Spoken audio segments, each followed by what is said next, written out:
Hello, everyone. I'm George Rosca. And I'm Mark Schneider. And we want to welcome you to today's episode 48 of Say What, where we talk about the threats to our children in the public school system, including the war that is being waged against the family. That's right, George. You know, politics is downstream of culture. And what happens in our society eventually bleeds into the public school through policies and administration, especially as we see the worldview of critical race theory expanding rapidly and demands for, quote, equity boisterously used to challenge virtually every aspect of what they call tradition in our society. That's right, Mark. We want to kind of introduce this topic on the war on the family by having to go back over 100 years ago. And this started off with Karl Marx, and even before him, but at least what we see today in terms of an effect on our society and the calls to abolish the family really came straight out of the Communist Manifesto. Yeah. Which wanted to abolish the family unit. In fact, Marx and his cohort Engels wrote a book that was only published by their disciples after they passed, and it was called The Origin of the Family. And this is where they outlined what they mean by it. And they really defined it. And I'll just do a little quick synopsis of their claim. We must abolish all right of inheritance, to end home and religious education, to dissolve monogamy in marriage, unconstrained sexual intercourse by unmarried women, to nationalize all housework, to shift mothers into factories, to move children into daycare nurseries, to separate children into community collectives apart from their natural parents, and most of all, for society and the state to rear and educate children. This was their vision of utopia. They had to dismantle the family and reorganize it, and restructure society in this way. George, this is an aspect of socialism that is rarely highlighted in even college curriculums, but certainly high school and middle school curriculums that are promoting socialism as a preferred economic system. Mm-hmm. Most people are under the illusion that Marxism is only about economics. Yep. It's about the fair and, quote, equitable redistribution of wealth in a nation. And many countries have adopted that. Of course, history shows that everywhere it has been adopted, economic catastrophe has ensued. That there is absolutely no exception to that rule. But what you have just highlighted here, and what is well known by people who have actually explored Marxism, it goes far deeper than just economics. It is about total state control, including over children and families. And here's how parents need to understand the logic of why Marx thinks this way. Because ultimately, you need a utopian society. And to achieve that utopian society, you need to make sure that it's equitable. How do you achieve equity? Well, equity wants to dissolve any disparities. If you have a family, and if a husband and a wife get to decide, here's how many children we think we want to have, here's what we want to do together as a family, here are the jobs we want to have. Well, all of a sudden, the family is the creator of disparities in society. Right. So that's the linkage. And so, Mark, you and I have kind of done a little history lesson in past episodes where we show the linkage between Karl Marx and Marxism down to their disciples that started the Frankfurt School, which from there we got the terminology critical theory, which takes Marxism and really applies it as a worldview to every aspect of life. And then from there, we traced how critical theorists came from the Frankfurt School, moved to America. Moved to Columbia University. There we go. And from there, how our current critical social theories, such as feminism, queerism, critical race theory, how these propagate the abolition of the family and especially of parenthood to this day. These are all connected. And so we want to investigate today, especially through the lens of feminism, of critical feminist theory, what's going on actually today and how they're propagating to abolish the family. Well, let's start with a book that was published by a woman named Sophie Lewis in 2019 entitled Full Surrogacy Now, Feminism Against the Family. So they're not trying to hide what they're trying to accomplish, George. Here's a quote from the book. It's a central idea to feminism anyway that mothers aren't natural entities. They're making choices to look after this other person. It's not some sort of mechanical automatic process. It's a practice of grounding sociality. Mothers nurture, but they also kill and abuse their wards. That's why it's so valuable to denaturalize the mother-child bond. To do anything otherwise is to devalue that work. That's the horizon that I think opens up the space for a revolutionary politics. Say what? Yeah, that's right. And I just did a quick test on this. If you just Google, Marxism, abolition of family, or communism, abolition of family, she's one of the first ones that pops up.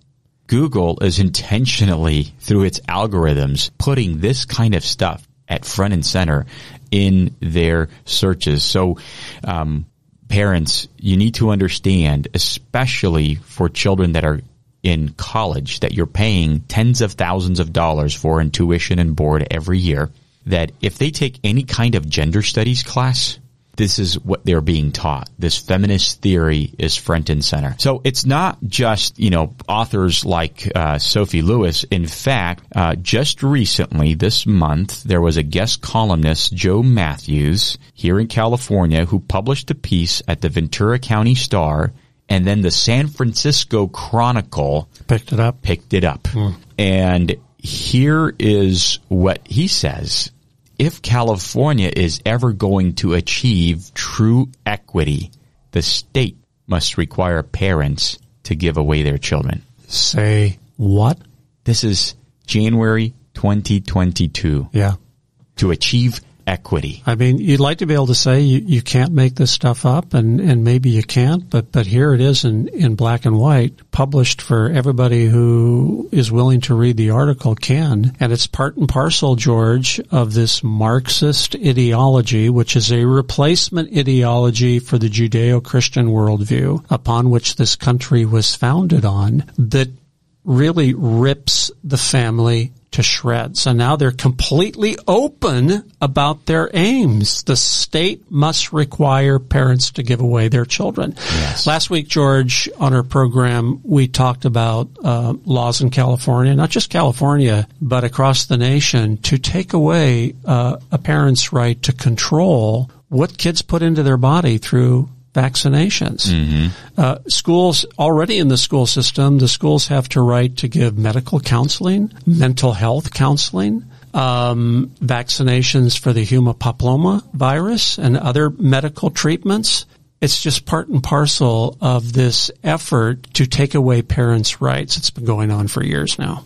And one of the reasons and the experts that Joe Matthews quoted was actually Plato.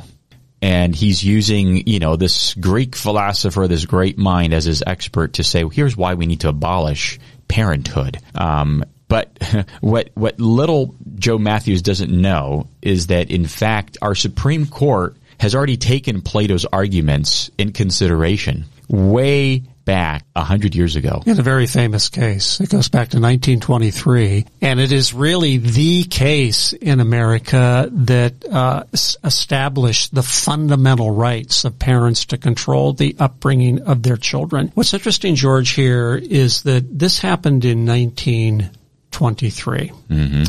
America was founded, of course, in 1776 with the Declaration of Independence. That stated our unalienable rights that come from God. They don't come from anybody else. Our Constitution was formed in 1787. It was ratified in 1789. By the way, our Constitution was signed in the year of our Lord. And the idea that parents did not have the right to control the upbringing of their children was never an issue in society. it was never really addressed legally because it was just taken for granted based on the Judeo-Christian worldview that parents have a fundamental right to control the upbringing of their children. But with society changing and more secularists starting to assert their views in society, we started to see court cases. And one of them culminated early in this famous case,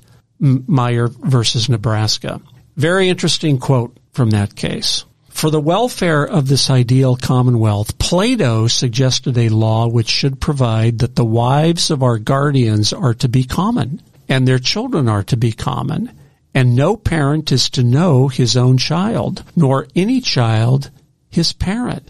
The proper officers will take the offspring of the good parents to the pen or fold, and there they will deposit them with certain nurses who dwell in a separate quarter. But the offspring of the inferior or of the better, when they chance to be deformed, will be put away in some mysterious, unknown place, as they should be. In order to submerge the individual and develop ideal citizens, Sparta assembled the males at 7 years old, into barracks and entrusted their subsequent education and training to official guardians.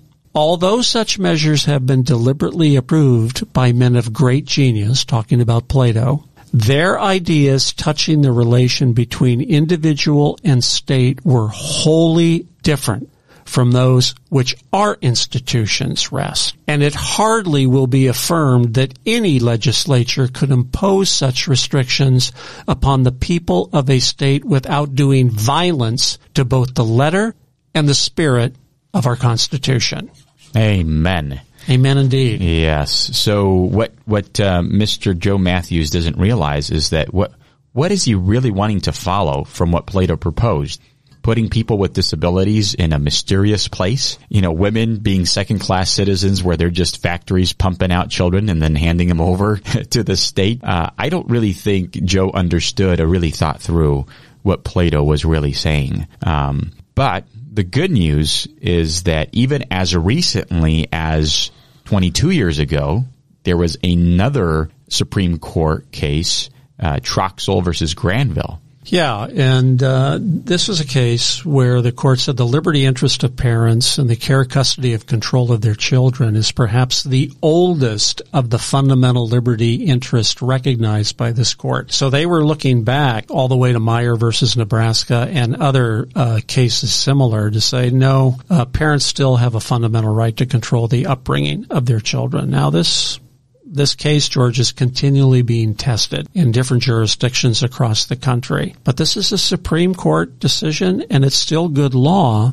And fortunately, I think we're going to see more cases like this in the future. But that hasn't stopped the progressives and people like Mr. Matthews from promoting this idea that it's really the village that should bring up children, not parents. Yep, that's right, Mark. And so I want to tie this in a little bit further for parents. So parents, you might say, well, George, you gave us Sophie Lewis. She's just a crazy wacko feminist. They're one-offs, right? Oh, George, you just gave us this random columnist, Joe Matthews. Yeah, his piece made it to the San Francisco Chronicle, but that's nothing to be concerned about. Well, let me tell you something different, something next here that takes it beyond just a person into now more powerful and influential organizations that are starting to think this way and inform and educate their members in this way. And one of these organizations is called the National Council on Family Relations. They've been around for a while.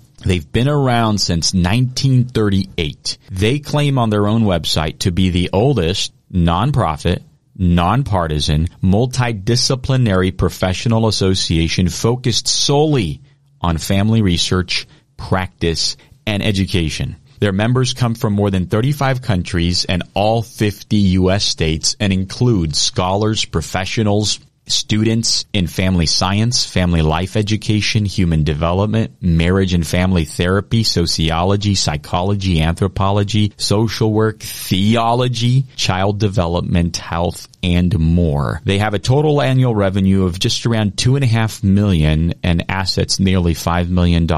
And on an annual basis, they are training and influencing thousands, tens of thousands of their members. In fact, you can get a license to practice from their organization. It's kind of like a certificate. And they recently hosted a webinar. This was middle of last year, and they titled this webinar "Toward Dismantling Family Privilege and White Supremacy in Family Science." In fact, here's a quote out of the webinar. Family privilege is a structural mechanism hidden within our white supremacist society that creates systemic barriers to equal opportunity and justice for all families.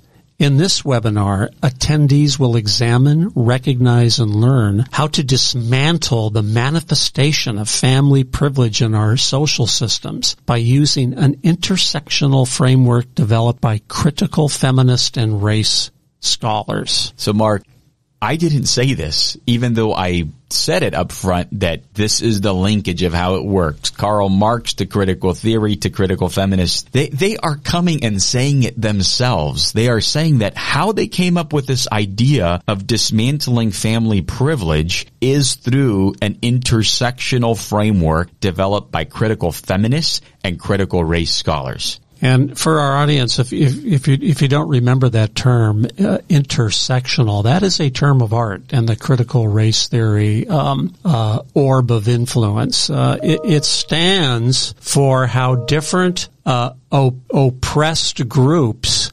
align with each other and how their interests intersect and create even more oppressive conditions, which now this group is calling the family one of those. It's an oppressive. And what they're also doing here is if you look back to how Marx and Engels and people from 180 years ago were talking about this, they were talking straight up in negative terminology, abolish family, abolish parents.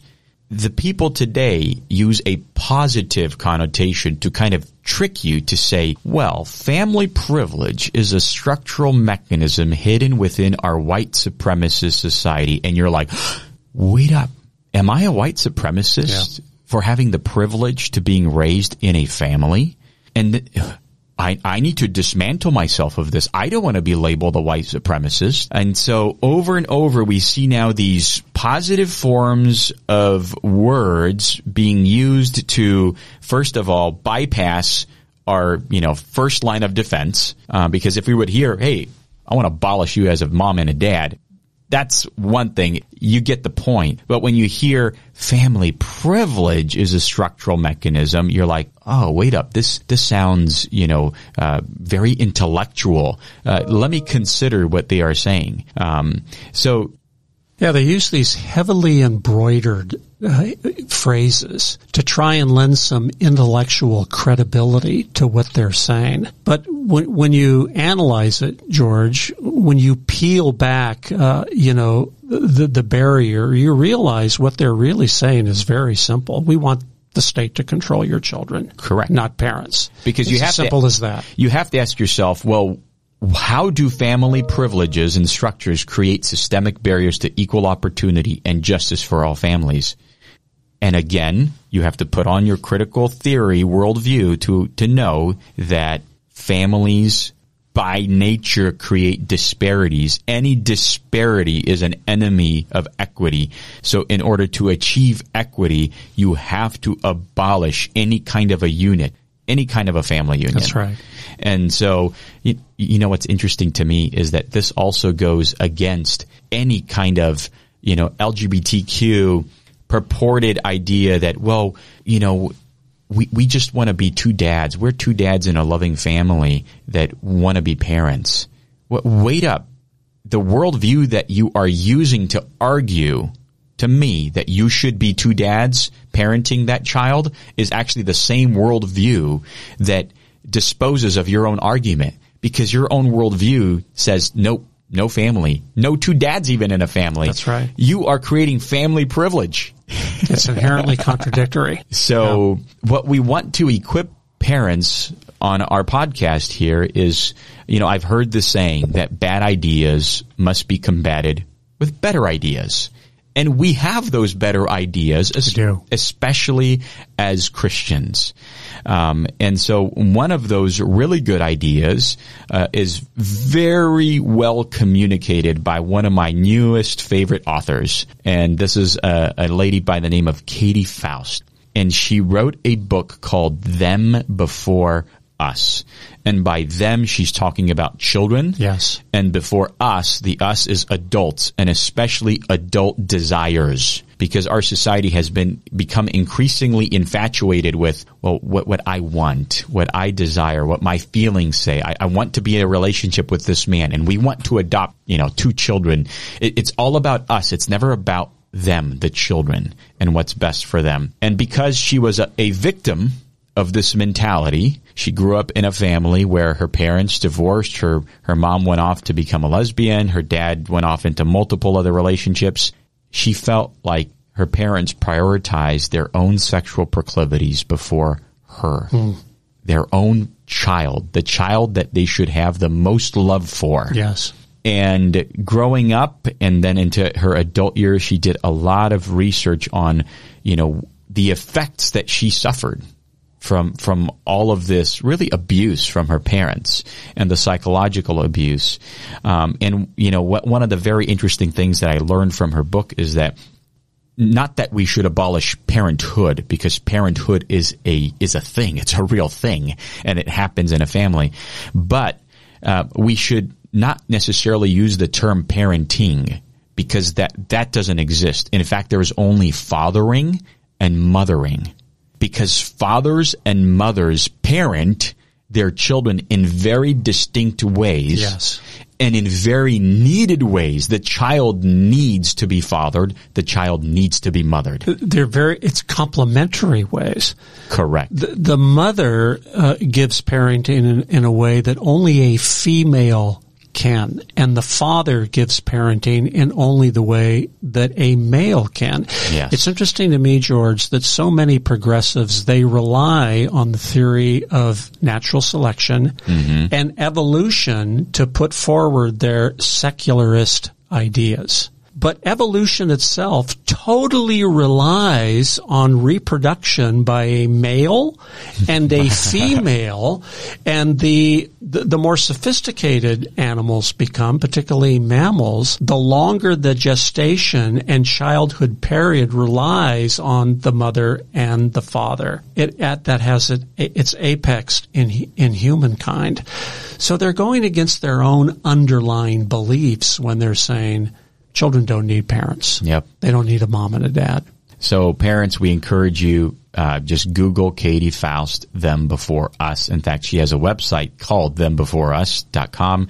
You can get her book from there, and you can really equip yourself with better ideas to present to people who you talk to on why abolishing the family unit is the stupidest idea we have ever heard about. But one of the other things we wanted to bring up here real quickly before we close off, Mark, is along the same lines of this idea of abolishing the family. POK got to be part of a documentary produced by Rebecca Friedrichs, who's with 4 Kids and Country. She is known nationally, and she entitled this documentary very, very purposefully why she titled it this way. It's a question. Whose children are they? And when we talk about the family unit, we know that they are the parents. They are that particular moms and dads. Parents belong to a biological father and a biological mother who are going to parent them, mother them, and father them through their life. But increasingly, the critical theory worldview is saying, no, they belong to the state. They should be reared and educated by the state. And so this documentary shows you the evil intentions of the teachers union and of our state politicians and educators on how they want to take over our children. March 14th. Please put this on your calendar. It's a one-time only event in theaters all across America.